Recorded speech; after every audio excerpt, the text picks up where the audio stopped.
Hello and a very good evening. You're watching the news tonight on Rajya Sabha television with me, Frank Pereira. Here are the headlines.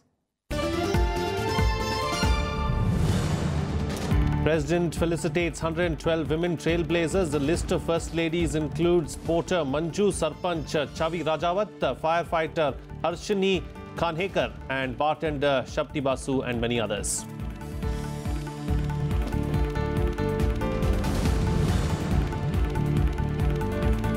Prime Minister Narendra Modi thanks Australian group members for supporting India's membership, says entry into elite nuclear groups in the recent past has reaffirmed the nation's strict non-proliferation commitments.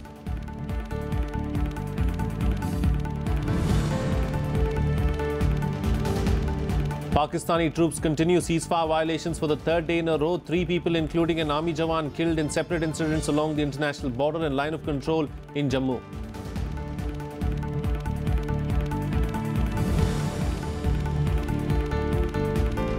India tells the UN Security Council Pakistan needs to change mindset of differentiating between good and bad terrorists, urges it to focus on challenges posed by terrorism emanating from safe havens across the border.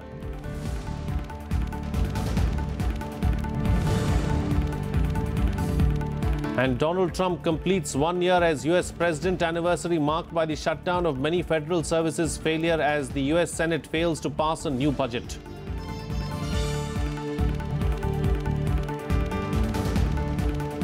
But President Ramnath Kovind on Saturday felicitated exceptional women achievers who are the first to set a milestone in their respective fields at Rashtrapati Bhavan in New Delhi. 112 women were selected after an extensive research process by the Women and Child Development Ministry for the award. On the occasion, Minister of Women and Child Development Maneka Gandhi said that the women across all avenues can bring positive change in the society.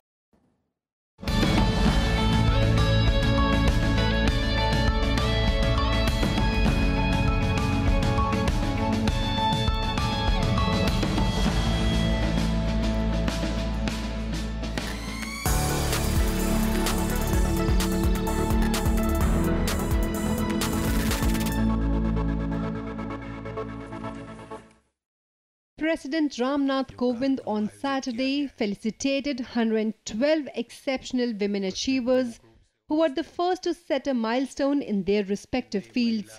The event was held at Rashtrapati Bhavan. These women made their identity by busting stereotypes, breaking barriers and oppressive notions to come to the fore. Among them are the first woman judge, first woman porter, first woman to head a missile project, first paratrooper and the first Olympian. एक जो traditional barriers होते हैं उनको तोड़ करके आप आगे निकली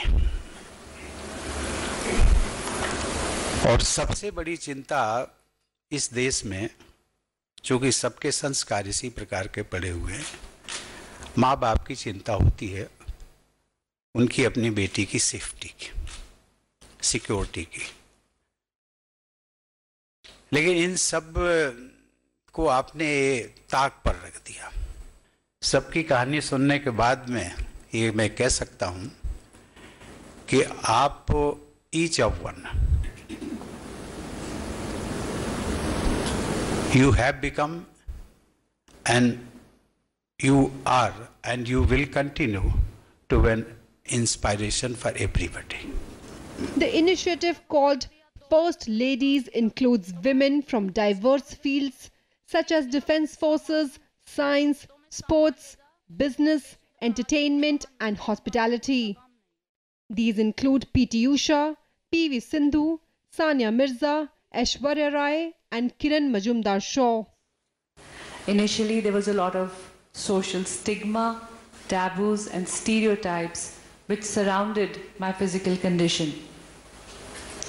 I certainly did not want my disabilities to describe me and be my identity. I wanted to create a new identity and be a good mother for my daughters. I always had complete belief in my abilities. So the thought that I'm disadvantaged because of my gender, it never crossed once in my mind during all those years of struggle. Though people had reservation, I went ahead and climbed Mount Everest 5 times. Among these women, there are many who have chosen to go offbeat. These include Manju, the first female porter, Chavi Rajawat, a village head, Harshini Kanhekar, the first Indian female firefighter, Sunalini Menon, Asia's first professional woman coffee taster, and Shadbi Basu, India's first ever female bartender. कि हम जैसे शिक्षित लोगों को शहरों और गांव के बीच में जो अंतर है उसे पाटने के लिए आगे आना होगा। तभी जो भारत और इंडिया के बीच में जो डिवाइड है या जो फर्क है उसे हम सही रूप में मिटा सकेंगे। A list of 227 women were compiled through various sources, including inputs from Ministry of Defence, Ministry of Sports, Limca Book of Records, press clippings and the internet. Women and Child Development Minister Menaka Gandhi, along with an esteemed panel of judges, finalized the 112 names after an extensive research process. Mohammad Fateh Tipu's report for Rajya Sabha TV. Well, India's entry into elite nuclear groups in the recent past has reaffirmed the country's strict non-proliferation commitments. Prime Minister Narendra Modi said this on Saturday. His remarks come in the backdrop of India becoming a member of the Australia Group, a move that is expected to raise New Delhi's stature in the field of non-proliferation and also help it acquire critical technologies. In a tweet, the Prime Minister thanked Australia and other members of the Australia Group for supporting India's entry into it. He also said that over the last 2 years, India's membership of the MTCR Wassenaar arrangement and Australia Group reaffirmed the country's strong non-proliferation credentials and also the country's commitment to global peace and security. India is now a member of 3 of 4 non-proliferation regimes. The only one remaining is the Nuclear Suppliers Group. Well, 3 people, including an army jawan, were killed in ceasefire violation by Pakistani troops along the international border and line of control in Jammu on Saturday. Reportedly, an army jawan was killed after being hit by a bullet during cross-border firing in Krishna Ghati sector of Poonch district. In separate incidents, 2 civilians died and a BSF jawan was injured in Arispura and Akhnur sectors of Jammu and Kashmir. 5 people were also injured in firing by Pakistani Rangers along the IB. This is the 3rd consecutive day that Pakistan has violated the ceasefire. According to police officials, 9 persons have been killed so far in ceasefire violations over 3 days. The schools up to 5 kilometers range from the IB and LOC have been shut for 3 days due to firing and shelling by the Pakistani troops. हालात बहुत ख़राब है क्यों हमारे जो माल मवेशी के लिए जो चारा है ये जलकर राख हो गया और हमारे खाने के लिए पशु के लिए भी कुछ नहीं रहा। फायरिंग जब हुई हम अंदर में थे, घर में इसे हमारे को नुकसान हुआ। So far as the situation on the border is concerned, the BSF is very boldly facing and retaliating. It's continuing. It's a 3rd day, and there is possibility that it may continue for certain days because these Pakistanis, on the one hand, they approach us and they ask for ceasefire, and then they again resort to treachery and save them. Well, moving on, now upset over the Election Commission's decision to disqualify 20 Aam Aadmi Party legislators, the party has decided to hold a meeting in the national capital on Sunday. The party will launch a campaign against BJP's decisions to allow FDI in retail and the sealing drive in the city. The Aam Aadmi Party held a press conference on Saturday to respond to the disqualification of 20 of its MLAs. Delhi Minister Gopal Rai said that the Aam Aadmi Party had replied to all the letters of the Election Commission and that the decision to disqualify the legislators was against democracy. हर संवैधानिक दायरे पर platform पर हम अपनी आवाज को रखेंगे, न्याय की गुहार लगाएंगे, सच्चाई को रखेंगे और ये जो एक देश एक संविधान के तहत दोहरा मापदंड हो रहा है, इस बात को हम लोगों के सामने रखेंगे। अभी आपने क्या था, कल से सीलिंग और एफडीआई के खिलाफ आम आदमी पार्टी बड़े आंदोलन की तैयारी कर रही है। The BJP and Congress, however, justified the disqualification of the 20 MLAs, saying that the Aam Aadmi Party has taken the reins of the Delhi government by misleading the people. ये सबको रूम्स जो अलॉट करे गए हैं, ये ये विधानसभा के अंदर सब लोगों को रूम्स अलॉट करने का ये नोटिफिकेशन है। जब रूम्स अलॉट हो गए, जब नोटिफिकेशन के अंदर ये कहा गया कि इनको गाड़ी और ऑफिस दी जाएगी, तो फिर लाभ का पद कैसे अपने आप को कहते हैं कि लाभ का पद नहीं।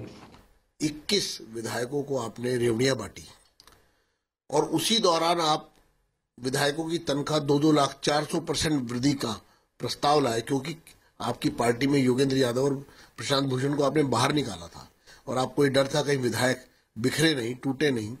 The Aam Aadmi Party has charged the Election Commission with bias. The party is planning to hold a demonstration against the BJP on Sunday and is confident enough to claim that it is ready to face elections. Navikram Singh's report for Rajya Sabha TV.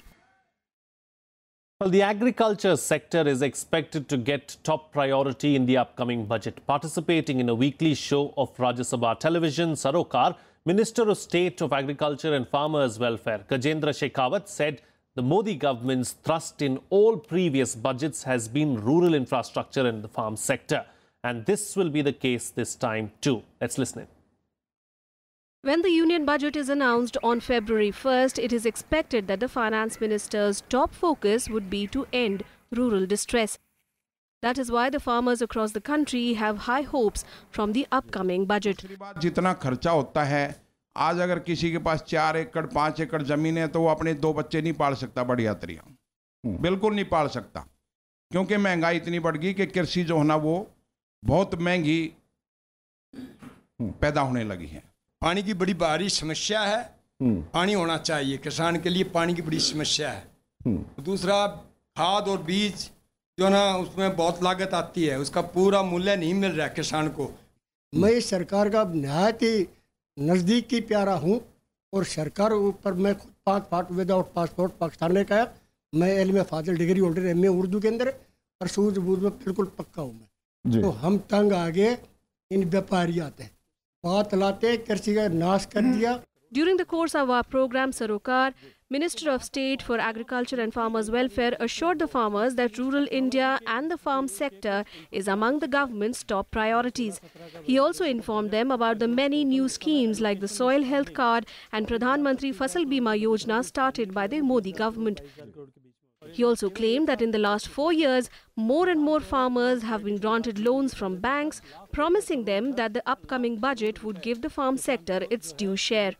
पिछले 3 साल में सरकार ने rural infrastructure को focus करके अपना budget दिया है और यदि मैं केवल 1 साल के बजट की चर्चा करूं तो किसान को जो क्रेडिट की बात बीजू जी कर रहे थे, 10 लाख करोड़ रुपए किसान को जो है क्रेडिट सुविधा, क्रेडिट लाइन सब उपलब्ध कराने के साथ साथ में 2.25 लाख करोड़ रुपए का हर साल केवल रूरल इंफ्रास्ट्रक्चर डेवलपमेंट पे देश की सरकार ने काम किया है। और जहाँ तक जो बातें किसान भाइयों की तरफ से आई हैं, मैं उन सब बातों से बहुत सरोकार रखता हूं। उन सब बातों को मैं जाता हूं, देश भर के किसानों से बात करने का अवसर मिलता है और लगभग यही सब बातें सब जगह से आती हैं कि लागत मूल्य में सब जगह की एक ही समस्या है कि लागत मूल्य में कमी हो। और जो प्रधानमंत्री जी ने सॉइल हेल्थ कार्ड स्कीम शुरू की वो उसका पहला चरण था कि लागत मूल्य में कमी हो। और मैं आपको खुशी के साथ में आपके चैनल के माध्यम से जिम्मेदारी से देश भर के किसानों को कह सकता हूँ कि देश में जो है खाद की डिमांड में लगभग 9% की 1 साल में केवल सॉइल हेल्थ कार्ड स्कीम बनने के कारण से। The minister also said that the government is taking initiatives to bring down the input cost of crops to help farmers.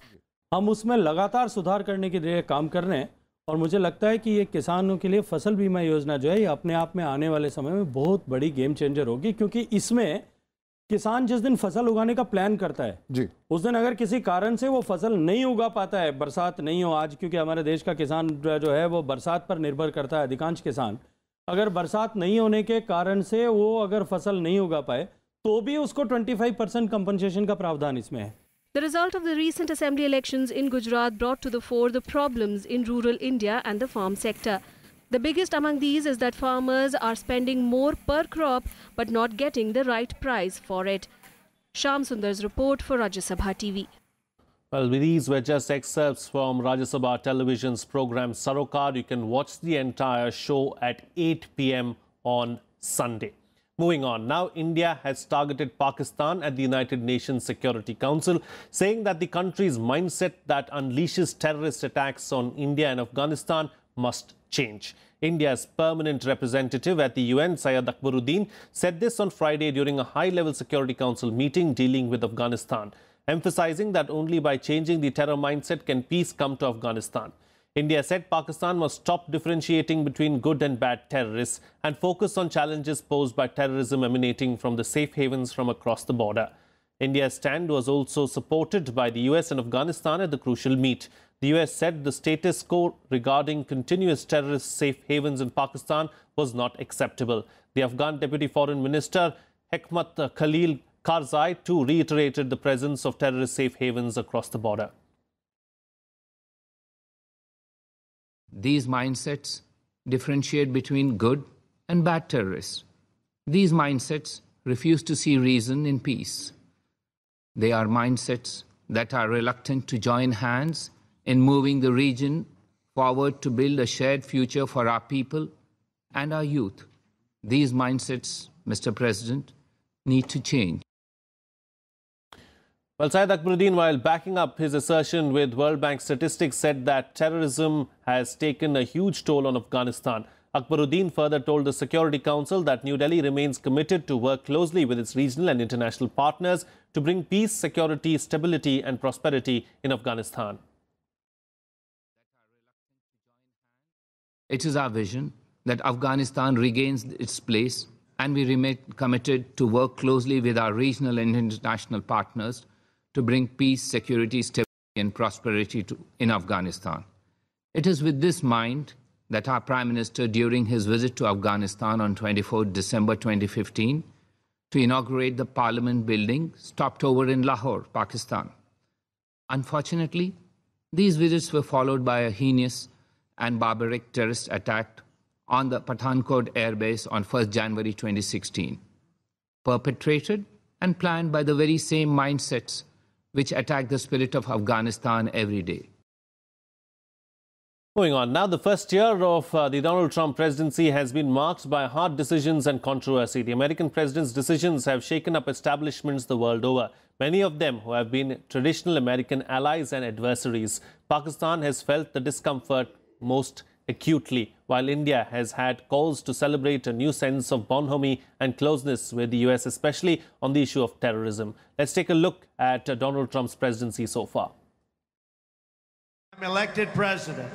The Indian and Hindu community will have a true friend in the White House. On the campaign trail to be the president, India was always on Donald Trump's mind. After taking over the reins of power on the 20th of January 2017, Trump revisited US policies on countries harboring terrorists. Announcing his South Asia and Afghanistan policy, Trump clearly enunciated India's bigger role as an ally of the United States. He also condemned terrorism emanating from Pakistan while suspending aid worth almost $2 billion. I think today India and US have a far closer convergence on the issues of terrorism. So we have seen the unfolding of President Trump's robust South Asia policy, in which he has blamed Pakistan for hosting the terrorist groups. And when we talk about terrorist groups, it also includes the terrorist groups which have been active against India. Acting on his election slogan of America First and Jobs to Americans, Trump announced curbs on immigration. His pronouncements on visa restrictions to visitors from many Muslim countries created a strong wave of resentment. Trump met the opposition, claiming that terrorists enter America legally and indulge in terrorist activities. I think it's not going to impact the Indo-US relations. These domestic issues are not going to impact Indo-US relations because both Democrats as well as Republicans, they have been for better relationship with India. They have seen the potential of India. Often enough, Donald Trump disappointed Indians with his announcements to curb the H-1B visa regime, but his administration has taken pains to state that it not decrease the actual number of professionals going to the US in different professions. Trump also took the NATO allies head-on, persuading them to share the cost of the security umbrella that US provided to them. Trump even pulled out the US from the Climate Change Pact and managed to get the US isolated with his announcement to declare Jerusalem as the capital of Israel. At the end of his first year of presidency, the overwhelming verdict is that Trump is an unconventional American politician. It will be interesting to see how, in the coming days, his own relations with the world and the US media pan out. Trump is an unconventional politician and he talks logic. He is disrupting the old world order based on sycophancy and unreal appeasement. It will be interesting to see that how far he contributes positively in the world. Akhilesh Suman for Rajya television with camera person Dusmanta in Delhi. Well, and joining me for a chat right now is our Foreign Affairs editor, Akhilesh Suman. Akhilesh Suman, as far as Trump's 1 year in the White House is concerned, how do we look back at it? Yeah, exactly. This is the question that everyone's mind is haunting, that Trump has done so many things, talked so blatantly and talked so bluntly about issues of terrorism. And his really stand on issue of terrorism has pleased every Indian's mind. The way he told Pakistan that you are harboring terrorists and you have been cheating Americans by taking money but not doing anything against the terrorists who are attacking anywhere and everywhere in the world, including Afghanistan, and he also mentioned India many times. So in this count, you can see that Trump has taken very stern stand on terrorism, and he outnumbers any American president in the past who had been dilly-dallying the whole issue of terrorism. In this way, you can say that Trump's in the marking, you can say that Trump's number of on issue against terrorism is 100 by 100. But on the issue of economy, and Trump is an American president, so he is taking a stand on American economy. And if you see the American economy, he has been adding 1,67,000 jobs every month in America, and it is a big thing. And if you see the American economy is booming. If you see the Sensex, American Sensex is booming. So in that way, Trump's 1 year is fulfilling what he had promised to his electorate in the last election. Okay, sure. And as far as India is concerned, how do we look at it? I mean, over the last 1 year, how has Trump reacted to his policies towards India? And of course, the H-1B visa also was on the minds of several Indians.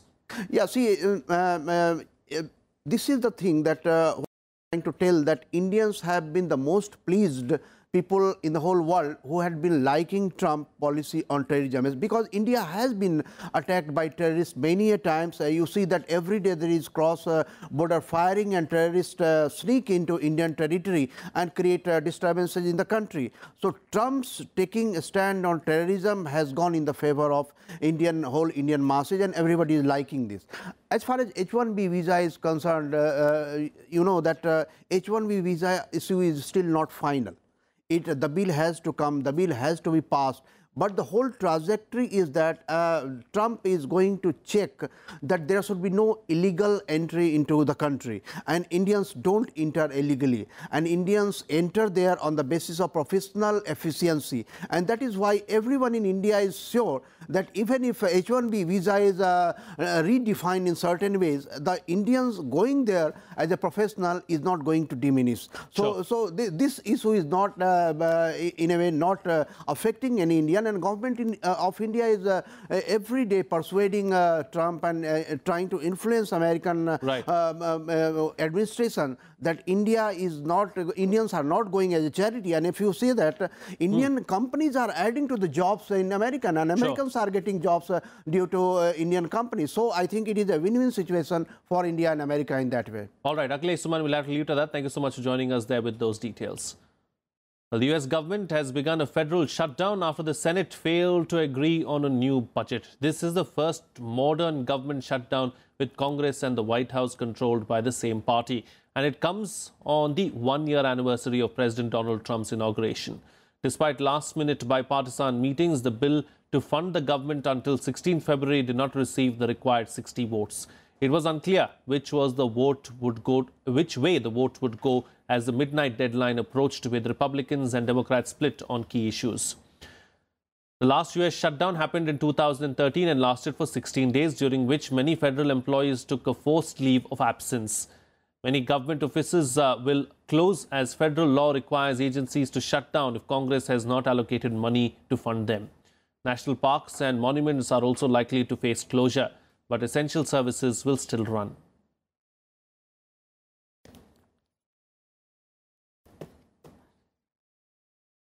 Well, that's it on this newscast. Good night.